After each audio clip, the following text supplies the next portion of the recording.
अस्सलाम वालेकुम गाइस, कैसे हैं आप देख रहे हैं मेरा YouTube channel travel guide with Tayyab. आज का जो हमारा टॉपिक है वो है फ़्लाइट टिकट और ट्रैवल से रिलेटेड इंपॉर्टेंट क्वेश्चंस जो अक्सर लोगों के जहन में आते हैं। जैसा कि हमें टिकट जो है वो ऑनलाइन परचेज़ करनी चाहिए या किसी ट्रैवल एजेंट से। क्वेश्चन 2, अगर फ़्लाइट डिले हो जाए या कैंसिल हो जाए तो क्या होता है। Question 3, extra baggage online purchase करना बेटर है या के एयरपोर्ट पर। आज हम इन तमाम टॉपिक्स पर डिटेल में बात करेंगे। अभी मजा आएगा ना भिड़ो। वीडियो शुरू करने से पहले आप सबसे गुजारिश है कि हमारे चैनल को लाइक, फॉलो और सब्सक्राइब करें और बेल आइकन को जरूर प्रेस करें। तो चलें शुरू करते हैं। टॉपिक 1, टिकट ऑनलाइन परचेज करनी चाहिए या किसी ट्रैवल एजेंट से। अगर आप पहली दफ़ा ट्रैवल कर रहे हैं और आपको ज़्यादा नॉलेज नहीं है तो बेहतर है कि आप किसी ट्रैवल एजेंट से परचेज करें। क्यों उसमें लोगों के क्वेश्चंस आ जाते हैं कि क्यों हमें ट्रैवल एजेंट से परचेज करनी चाहिए, हमें ऑनलाइन टिकट जो है वो सस्ती मिल रही है, या इस तरह के मोस्टली क्वेश्चंस होते हैं लोगों के। उसमें मैं आपको गाइड करना चाहूँगा कि देखें, जब आप ऑनलाइन परचेज करते हैं टिकट तो आपको ये नहीं पता होता कि आप जिस एयरपोर्ट की फ़्लाइट लेना चाह रहे हैं, ठीक है, वो जहाँ जाके ट्रांजिट करेगी, क्या आपको वहाँ का ट्रांजिट वीज़ा चाहिए या नहीं चाहिए। मोस्टली लोग जो है वो ऑनलाइन टिकट कर लेते हैं, बाद में उनको एयरपोर्ट पर जाकर फ़्लाइट लेने नहीं दिया जाता। अबे जल्दी बोल, कल सुबह पनवेल निकलना।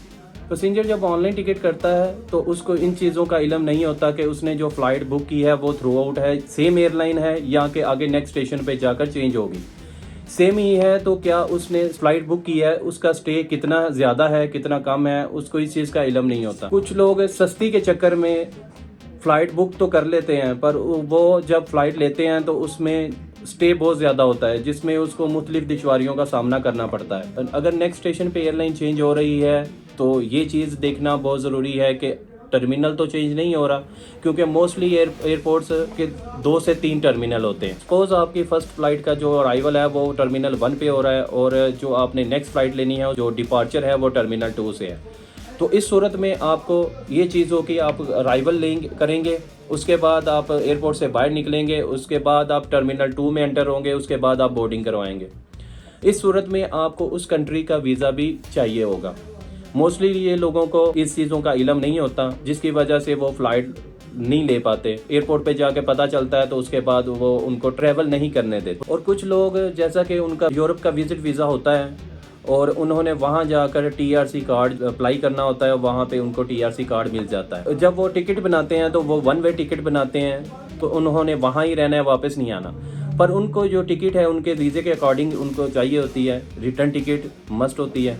वो मोस्टली जो ऑनलाइन टिकट करते हैं उनको इस चीज़ का इल्म नहीं होता और जब वो एयरपोर्ट पे जाते हैं तो उसके बाद उनको ये चीज़ें फेस करना पड़ती हैं और उनको रिटर्न टिकट अरेंज करना पड़ती है। अगर वो लास्ट मोमेंट पे अगर एयरपोर्ट पे आए हैं, ये इशू क्रिएट हो गया तो उसकी वजह से उनको फ़्लाइट नहीं ले पाते।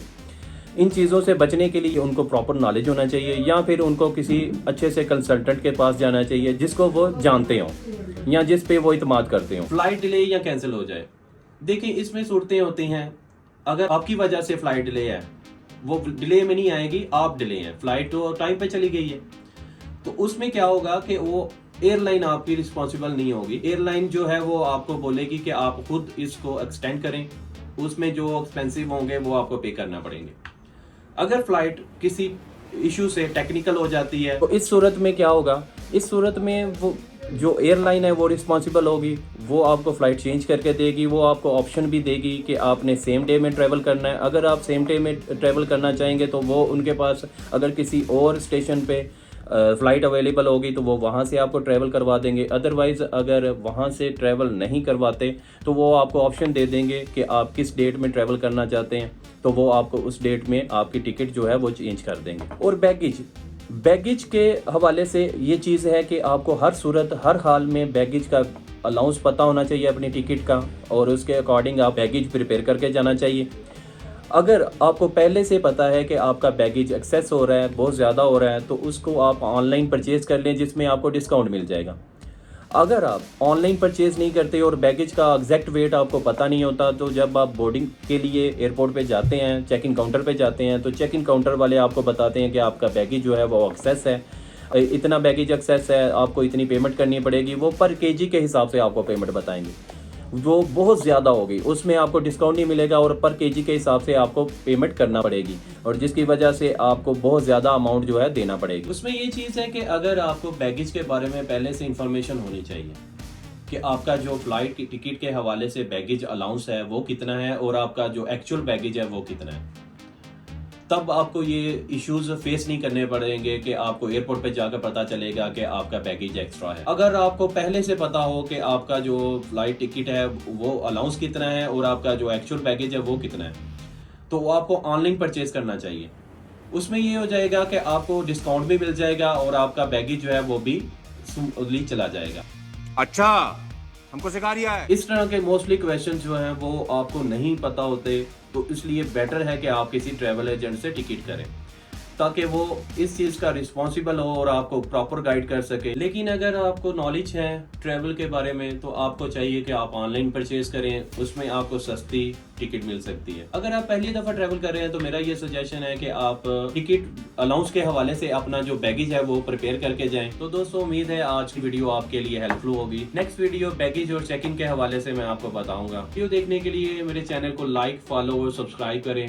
तो मिलते हैं नेक्स्ट वीडियो में। अल्लाह हाफिज।